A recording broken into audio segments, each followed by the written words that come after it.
कहानी की शुरुआत में हम विशालकाय एस्टेरॉइड्स को देखते हैं जो तेजी से एक स्पेस शिप की ओर बढ़ रहे थे। पर शिप के एडवांस सिस्टम ने इस खतरे को पहले ही भांप लिया और टक्कर से बचने के लिए डिफेंस सिस्टम एक्टिवेट कर दिया। लेकिन शिप और एस्टेरॉइड्स के बीच टकराव इतना जबरदस्त था कि कुछ देर के लिए सिस्टम बंद पड़ गया और शिप के परखच्चे उड़ गए। लेकिन शिप इतनी एडवांस थी कि उसके सेल्फ रिपेयरिंग सिस्टम ने फिर से खुद को ठीक कर लिया।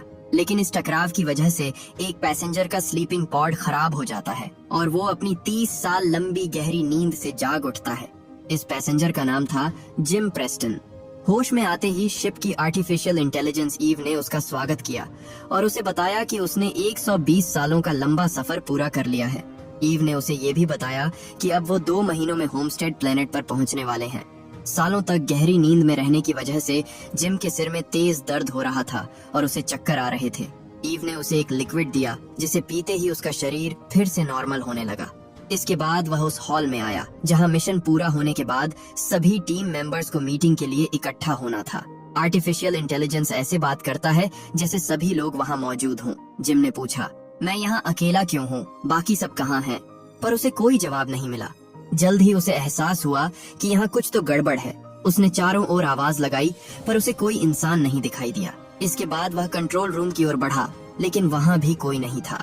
जिम ने सिस्टम से किसी जिंदा इंसान से बात करने की गुजारिश की जिस पर सिस्टम ने उसे मैनेजर के पास भेज दिया। लेकिन जब वह वहाँ पहुँचा तो वहाँ भी कोई नहीं था। पूरा एरिया खाली पड़ा था। उसने जब जहाज के सिस्टम से जानकारी निकालनी शुरू की तब उसे पता चला कि शिप अब तक 30 साल का सफर तय कर चुकी है और होमस्टेड तक पहुंचने में अभी 90 साल और लगेंगे। इसका मतलब था कि जिम तय समय से पूरे 90 साल पहले ही जाग गया था, जबकि बाकी सभी लोग अब भी गहरी नींद में थे। वो शिप में हुई इस खराबी के बारे में धरती के लोगों को बताना चाहता था, इसलिए जिम ने एक वीडियो रिकॉर्ड किया। लेकिन जब उसे पता चला कि उसके मैसेज का जवाब आने में 55 साल लग जाएंगे तो वह अंदर से टूट गया। इसका मतलब था कि अब उसे इस विशाल जहाज पर अगले 55 साल बिना किसी मदद के अकेले ही बिताने होंगे। हताश होकर जिम वहाँ से जाने ही वाला था कि तभी उसे किसी की परछाई दिखाई दी। उसे लगा कि शायद कोई इंसान है। जिम जल्दी से उसके पास पहुँचा लेकिन करीब आने पर उसे पता चला कि वो एक रोबोट है और उसका नाम आर्थर है। कुछ देर बाद जिम कैफेटेरिया में खाना खाने पहुँचा लेकिन उसे अपना पसंदीदा खाना नहीं मिला क्योंकि वो सिर्फ कोल्ड क्लास पैसेंजर्स के लिए था। वो शिप पर बूढ़ा होकर नहीं मरना चाहता था और अकेले तो बिल्कुल नहीं। उसने मैनुअल्स पढ़कर पॉड को ठीक करना चाहा पर पॉड बुरी तरह खराब हो गया था जिसकी वजह से वो अंदर ही फंस गया। लेकिन जैसे तैसे करके वो बाहर आ गया। लेकिन तभी हम देखते हैं कि सिस्टम में नए फेलियर आने शुरू हो गए थे। जिम ने कंट्रोल रूम को एक्सेस करने की कोशिश की। उसने पहले दरवाजे को हथौड़े से तोड़ने की कोशिश की, फिर गैस कट्टर से दीवार काटने लगा। लेकिन दीवारें इतनी ज्यादा मजबूत और मोटी थीं कि उन्हें काटना नामुमकिन था। आखिरकार उसने हार मान ली और बार में जाकर शराब पीने लगा। जिम बोला, मैं बुरी तरह फंस गया हूँ। अब मैं कभी उस जगह नहीं पहुँच पाऊंगा जहाँ मुझे होना चाहिए था। आर्थर ने कहा, यही तो इंसानों की सबसे बड़ी समस्या है। हमें लगता है कि हम वहाँ नहीं हैं जहाँ हमें होना चाहिए। हमारा दिमाग इस बात में उलझा रहता है कि हम कहाँ फंस गए हैं, बजाय इसके कि जहाँ हैं वहाँ का आनंद कैसे लें। जिम ने फैसला किया कि जो कुछ उसके साथ हुआ उसे पीछे छोड़कर वो एक नई जिंदगी की शुरुआत करेगा। शिप के अंदर करने के लिए बहुत कुछ था, इसलिए उसने खुद को व्यस्त रखने के लिए खेल, डांस और तरह तरह की एक्टिविटीज शुरू कर दी। धीरे धीरे सब कुछ नॉर्मल होने लगा और जिम पहले से ज्यादा खुश रहने लगा। एक दिन वो स्पेस शिप के एयरलॉक एरिया में पहुंचा जहां उसे एक स्पेस सूट मिला। उसने सूट पहना और बाहर निकल गया। जब उसने अपने चारों ओर फैले विशाल अंतरिक्ष को देखा तो उसकी आंखों से आंसू निकल आए। वो अपनी दुनिया का पहला इंसान था जिसने इस अनंत, कभी न खत्म होने वाले ब्रह्मांड को इतने करीब से देखा था। धीरे धीरे 1 साल बीत गया लेकिन अब जिम बुरी तरह बोर होने लगा था। उसके पास करने के लिए सब कुछ था पर बात करने के लिए कोई इंसान नहीं था जो उसकी भावनाओं को समझ सके। अंदर का अकेलापन उसे धीरे धीरे खाए जा रहा था। परेशान होकर उसने आत्महत्या करने की सोची लेकिन आखिरी पल में वो वहाँ से भाग गया। उसे पहली बार एहसास हुआ कि अकेलापन इंसान को किसी भी बंद कमरे से कहीं ज्यादा कैद कर सकता है। एक दिन जिम ने अरोरा नाम की एक खूबसूरत लड़की को देखा और उसे देखते ही जिम को उससे प्यार हो गया। उसने अरोरा के बारे में जानकारी जुटानी शुरू की और पता चला कि वो एक राइटर है जो नई दुनिया होमस्टेड पर जाकर अपनी कहानी लिखना चाहती थी। अब जिम का दिमाग बस उसी के इर्द गिर्द घूमने लगा। वो उठते बैठते, खाते पीते हर वक्त अरोरा के बारे में ही सोचता रहता। यहाँ तक कि अब वो आर्थर से भी सिर्फ उसी की बातें करने लगा था। जितना वो खुद को उसके बारे में सोचने से रोकने की कोशिश करता, उतना ही वो उसके और करीब आ जाता। एक शाम जब जिम स्क्रीन पर अरोरा का इंटरव्यू देख रहा था, तभी उसकी नजर पास रखे मैनुअल पर पड़ी और उसके दिमाग में एक खतरनाक विचार आया। जिम आर्थर के पास गया और बोला, अगर तुम्हारे पास एक ऐसा तरीका हो जिससे तुम अपनी जिंदगी लाखों गुना बेहतर बना सको, लेकिन वो तरीका गलत हो, तो क्या तुम ऐसा करोगे? आर्थर समझ गया कि जिम क्या करना चाहता है। उसने जवाब दिया, ये इंसानी जज्बातों से जुड़े सवाल है। अगर तुम अरोरा को जगा दोगे तो तुम्हारा अकेलापन मिट जाएगा और ये तुम्हारे लिए अच्छी बात होगी, लेकिन उसके लिए ये जिंदगी और मौत के बीच का फैसला होगा। जिम जानता था कि ऐसा करना गलत होगा, पर सिर्फ एक अरोरा ही थी जो उसके अकेलेपन को दूर कर सकती थी। अगले दिन जिम ने जल्दी से शेव किया, साफ सुथरे कपड़े पहने और अरोरा के पास आ गया। मैनुअल की मदद से उसने चिपसेट को बाहर निकाला और उसमें शॉर्ट सर्किट करके पॉड को खराब कर दिया।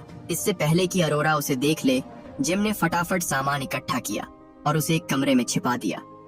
अरोरा जब ग्रैंड हॉल में आई तो उसने देखा कि वहाँ कोई नहीं था। वो इधर उधर देखने लगी और तभी उसकी नजर जिम पर पड़ी। उसने पूछा, क्रू को तो हमारे जागने से 1 महीने पहले उठ जाना चाहिए था, लेकिन मुझे तो यहाँ कोई दिखाई ही नहीं दे रहा। वो अरोरा को हॉल में ले गया, जहाँ उसे पता चला कि प्लेनेट अभी उनसे 90 साल की दूरी पर है। सब लोग अपने स्लीपिंग चैम्बर्स में सो रहे हैं, सिर्फ हम दोनों ही जगे हैं। अरोरा ने कहा कि हमें मदद की जरूरत है। जिम ने जवाब दिया, हमारी मदद कोई नहीं कर सकता। मुझे जगे हुए 1 साल से भी ज्यादा हो चुके हैं। मैंने कंट्रोल रूम को एक्सेस करने की कोशिश की, पर इसे खोल पाना नामुमकिन है। इन पॉड्स को इस तरह बनाया गया है कि ये हमें जगा तो सकते हैं, लेकिन वापस सुला नहीं सकते। अरोरा काफी थक चुकी थी, इसलिए वो सोने के लिए अपने कमरे में चली गई। इसके बाद जिम आर्थर के पास आया, लेकिन उसके चेहरे पर खुशी नहीं थी। उसने कहा, अरोरा जाग गई है। मैं चाहता हूँ कि तुम ये सीक्रेट रखो कि मैंने उसे जगाया है। आर्थर रोबोट होने के साथ साथ एक जेंटलमैन भी था। उसने भरोसा दिलाया कि वो अरोरा को इस बारे में कभी पता नहीं चलने देगा। अगले दिन अरोरा ने सिस्टम को अपने पॉड के खराब होने की शिकायत की और उसे ठीक करने में मदद मांगी, लेकिन तभी जिम वहाँ आ गया और उसने अरोरा को अपने साथ लंच पर चलने के लिए कहा। इसी बीच शिप में फिर से सिस्टम फेलियर्स आने लगे। कहीं लाइटें झपक रही थीं, तो कहीं ऑटोमेटिक दरवाजे खुद से खुल रहे थे, लेकिन किसी ने इस पर ज्यादा ध्यान नहीं दिया। अरोरा ने देखा कि जिम ब्रेकफास्ट में बिल्कुल बेसिक चीजें खा रहा था। जब उसे पता चला कि जिम कोल्ड क्लास पैसेंजर नहीं है और वो पिछले 1 साल से यही खाना खा रहा है, तो उसे जिम के लिए थोड़ा बुरा लगा। इसके बाद अरोरा ने उसे कोल्ड क्लास का ब्रेकफास्ट ला कर दिया। अरोरा को लगा कि शायद डिस्पेंसरी में उसे कुछ ऐसा मिल जाए जो उन्हें गहरी नींद सुला सके, लेकिन जिम ने बताया कि वहाँ ऐसा कुछ नहीं है। शिप के गोडाउन में खेती और मशीन के कुछ स्पेयर पार्ट्स हैं और कंट्रोल रूम को बिना क्रू मेंबर की आईडी के खोला नहीं जा सकता। मैंने जी तोड़ कोशिश की, सब कुछ आजमाया, पर कोई फायदा नहीं हुआ। हम यहाँ फंस चुके हैं। अरोरा को उम्मीद थी कि वो फिर से सब ठीक कर सकती है। वो डिस्पेंसरी में गई, पर वहाँ उसे कुछ भी ऐसा नहीं मिला जो उसे फिर से सुला सके। हताश होकर वो कंट्रोल रूम पहुंची और हथौड़ा उठाकर दरवाजा तोड़ने की कोशिश करने लगी, लेकिन दरवाजे पर एक खरोंच तक नहीं आई। अब अरोरा भी हार मान चुकी थी। उसे लगने लगा था कि अब वो उस जगह कभी नहीं पहुंच पाएगी जहां उसने नई जिंदगी के सपने देखे थे। अपने अकेलेपन को कम करने के लिए अरोरा ने डायरी लिखना शुरू कर दिया। उस डायरी में वो अपने स्लीपिंग पॉड के खराब होने से लेकर जिम से मुलाकात और इस लंबे सफर के दौरान होने वाली हर छोटी बड़ी घटना का जिक्र करती थी। एक दिन वो जिम का इंटरव्यू लेती है और पूछती है कि तुम यहाँ क्यों आए। जिम ने कहा, धरती पर जब कोई चीज टूट जाती है तो लोग उसे फेंक देते हैं, लेकिन यहाँ ऐसा नहीं है। मैं एक इंजीनियर हूँ और ये दुनिया अब भी बन रही है। यहाँ मैं जैसे चाहूँ वैसे अपना घर बना सकता हूँ, बिना किसी नियम, बिना किसी रोक टोक के। अरोरा ने बताया कि उसने रिटर्न टिकट लिया था। 1 साल होमस्टेड ग्रह पर बिताने के बाद मुझे धरती पर वापस लौटना था। मैं वहाँ जाकर एक किताब लिखती, ऐसी किताब जिसे हर कोई पढ़ता। लेकिन अब मुझे नहीं लगता कि मैं वो किताब कभी लिख पाऊंगी। मुझे कोई और रास्ता नहीं सूझ रहा जिससे मैं हमें बचा सकूं, और अब मैं इस बारे में सोचना भी नहीं चाहती। वो सब कुछ भूलकर फिर से एक नई शुरुआत करना चाहती थी। उसे इस तरह उदास देख जिम उसे क्लब ले गया जहां उन्होंने खूब डांस किया। उसने अरोरा को आर्थर से मिलवाया ताकि उसे अकेलापन महसूस ना हो। अब वो दोनों साथ में फुटबॉल खेलते, फिल्में देखते और हर शाम डांस करते थे। कुछ ही दिनों में सब कुछ नॉर्मल हो गया और अरोरा पहले से कहीं ज्यादा खुश रहने लगी। अब उसे जिम पसंद आने लगा था। जिम भी उसे अपने दिल की बात बताना चाहता था, लेकिन ये डर उसे रोक लेता था कि कहीं कुछ गलत न हो जाए। एक दिन उसने जहाज के टूटे फूटे कबाड़ से एक सुंदर टॉवर बनाया और अरोरा को गिफ्ट किया। उसे देखकर अरोरा बहुत खुश हुई। उस दिन जिम ने उसे अपने साथ डेट पर चलने के लिए पूछा और अरोरा ने मुस्कुराते हुए हाँ कह दिया। डिनर के बाद वो दोनों आर्थर के पास गए, जहाँ उन्होंने थोड़ी सी वाइन पी। इसके बाद जिम अरोरा को स्पेस में ले गया। अपने चारों ओर फैले अंतरिक्ष को देखकर अरोरा इमोशनल हो गई। उसके लिए ये सब किसी सपने के सच होने से भी बढ़कर था। कुछ समय तक स्पेस में रहने के बाद वे दोनों वापस शिप में लौट आए, जिसके बाद उन्होंने वो रात एक दूसरे के साथ गुजारी। जिम अरोरा का साथ पाकर काफी खुश था और अरोरा भी मानो सब कुछ भूल सी गई थी। एक शाम जब वे दोनों हॉल में बैठे थे तो स्पेस शिप एक विशाल लाल तारे के बेहद करीब से गुजरा। उस नजारे को देखकर दोनों के चेहरे खुशी से चमक उठे। उनके लिए ये किसी सपने से कम नहीं था। अनंत ब्रह्मांड की इस खूबसूरती को इतने करीब से देखने वाले अब वो पहले इंसान बन चुके थे। अरोरा ने अपने सफर में इतना कुछ देख लिया था कि अगर वो सब कुछ बताने बैठे तो पूरी जिंदगी भी कम पड़ जाए। जिम अब अरोरा से शादी करना चाहता था, इसलिए उसने उसे प्रपोज करने का फैसला किया। अरोरा से बात करते वक्त आर्थर ने उसे बताया कि जिम आपको देखने के लिए बहुत बेताब थे। वो महीनों तक सोचते रहे कि आपको जगाए या नहीं। ये उनकी जिंदगी का सबसे मुश्किल फैसला था, लेकिन अब सब ठीक लग रहा है। जब जिम वापस लौटा तो अरोरा के चेहरे के भाव देखकर वो समझ गया कि उसे सब पता चल चुका है। उसने अरोरा से बात करने की कोशिश की, लेकिन अरोरा ने उसे खुद से दूर रहने को कहा। ये सच्चाई अरोरा के लिए किसी सदमे से कम नहीं थी। उसने कमरे में रखा गमला खिड़की पर दे मारा और फूट फूट कर रोने लगी। इस एक सच्चाई ने रातों रात जिम की पूरी दुनिया बदल दी। अरोरा के साथ जिस जिंदगी के सपने उसने देखे थे वो अब चकनाचूर हो चुके थे। उस दिन के बाद से दोनों एक दूसरे से दूर रहने लगे। जिम ने कई बार अरोरा से बात करने की कोशिश की, लेकिन वो इतनी गुस्से में थी कि हर बार उसे छोड़कर चली जाती। एक रात जब जिम अपने कमरे में सो रहा था, तभी अचानक अरोरा उसके कमरे में घुसी और उस पर हमला कर दिया। उसने जिम को बुरी तरह पीटा और गुस्से में एक लोहे की रॉड उठाकर उसकी जान लेने की कोशिश की, लेकिन जैसे ही उसकी नजर जिम के चेहरे पर पड़ी, उसके हाथ कांपने लगे और अगले ही पल उसने रॉड नीचे फेंक दी। जिम को अपने फैसले पर बहुत पछतावा था। उसने अरोरा से माफी मांगी, लेकिन अरोरा का दिल अब टूट चुका था। एक तरफ जिम उसे खोना नहीं चाहता था और दूसरी तरफ अरोरा उससे इस कदर नाराज थी कि अब वो उसकी शक्ल तक देखना नहीं चाहती थी। अब जहाज पर ऐसा कोई नहीं बचा था जिससे वे दोनों बात कर सकें, सिवाय आर्थर के। इसलिए उन्होंने अपने अपने दिन तय कर लिए कि कौन कब आर्थर से मिलेगा, ताकि उन्हें एक दूसरे की शक्ल तक न देखनी पड़े। एक शाम जब जिम पॉड को ठीक करने के बारे में सोच रहा था, तभी अचानक उसके कमरे की लाइट चली गई और स्क्रीन पर ग्लिचेस आने लगे। शिप का डायग्नोसिस सिस्टम फेल हो चुका था, जिसकी वजह से शिप में आने वाले फेलियर बढ़ते जा रहे थे।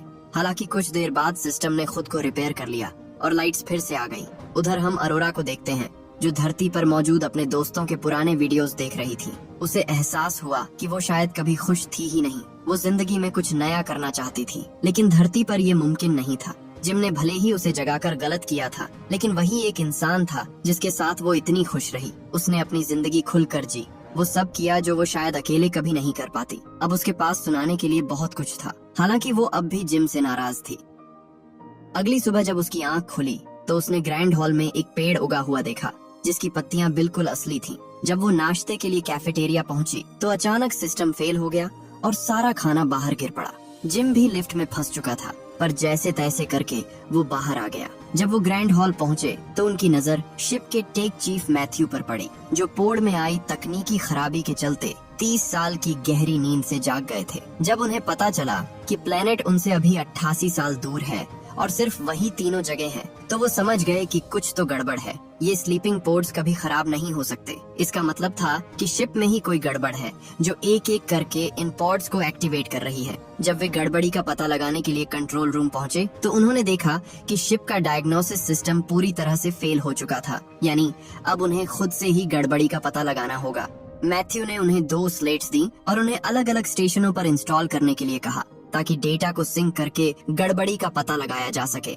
स्लीपिंग पॉड्स की जांच करने पर मैथ्यू को पता चला कि जिम के पॉड में लगी घड़ी की चिप जल गई थी, लेकिन अरोरा के पॉड के साथ ऐसा नहीं था। उसके पॉड को जानबूझकर खराब किया गया था। जब उसे पता चला कि जिम पिछले 1 साल से शिप पर अकेला था, तो वो समझ गया कि ये सब जिम ने ही किया होगा। डेटा सिंक करने पर उन्हें पता चला कि सिस्टम में हर जगह खराबी है, लेकिन कोई भी सिस्टम पूरी तरह बंद नहीं हुआ है। मैथ्यू की तबीयत ठीक नहीं थी, इसलिए उसने रिपेयरिंग का काम अगले दिन करने का फैसला किया। इसके बाद तीनों अपने अपने कमरों में आराम करने चले गए। उस रात अरोरा ठीक से सो नहीं पाई। जब वो तैरने के लिए पूल के पास पहुंची तो अचानक सिस्टम फेल हो गया और पूरी शिप बंद पड़ गई।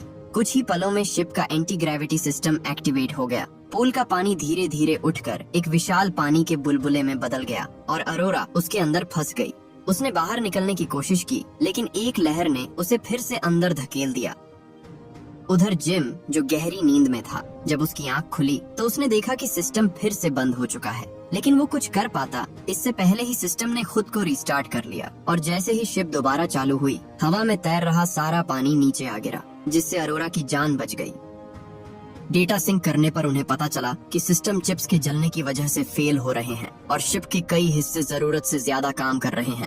हैरानी की बात ये थी कि ये गड़बड़ियां करीब 2 साल पहले ही शुरू हो चुकी थीं। अगर इन्हें जल्द ठीक नहीं किया गया तो मिशन पूरी तरह फेल हो सकता है और वो हमेशा के लिए अंतरिक्ष में फंस सकते हैं। मैथ्यू ने कहा कि डायग्नोसिस सिस्टम्स फेल हो चुके हैं, इसलिए अब उन्हें खुद ही असली समस्या का पता लगाना होगा।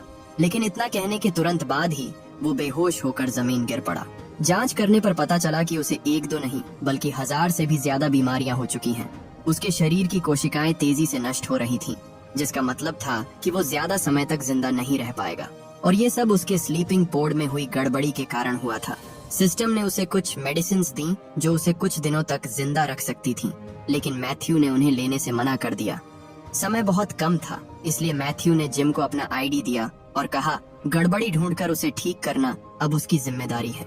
ये कहने के कुछ देर बाद ही उसकी मौत हो गई। जिम और अरोरा ने पूरा सम्मान देते हुए उनकी बॉडी को स्पेस में डिस्पोज कर दिया।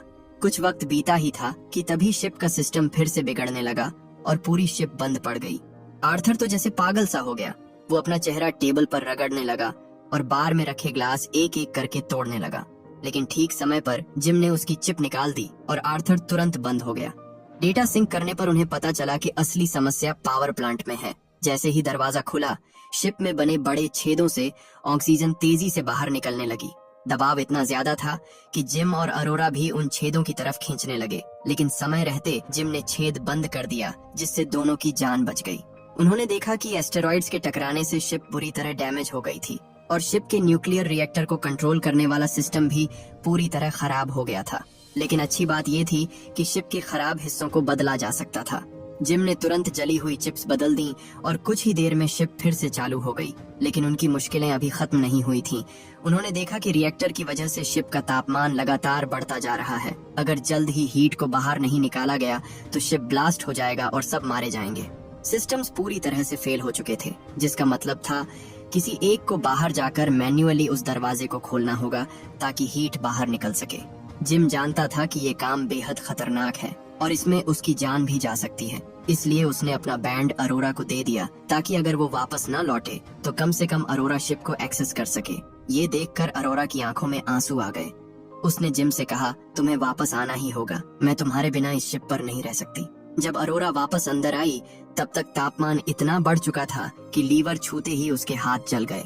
उसने जल्दी से अपनी शर्ट उतारी और उसे लीवर पर लपेट दिया ताकि वह उसे पकड़ सके, लेकिन तभी एक गर्म धातु का टुकड़ा उछलकर सीधा उसके हाथ में घुस गया।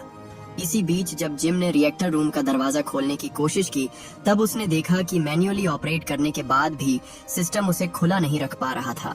इसका मतलब था जब तक सारी हीट बाहर नहीं निकल जाती उसे वहीं रुककर अपने हाथों से दरवाजा पकड़े रखना होगा।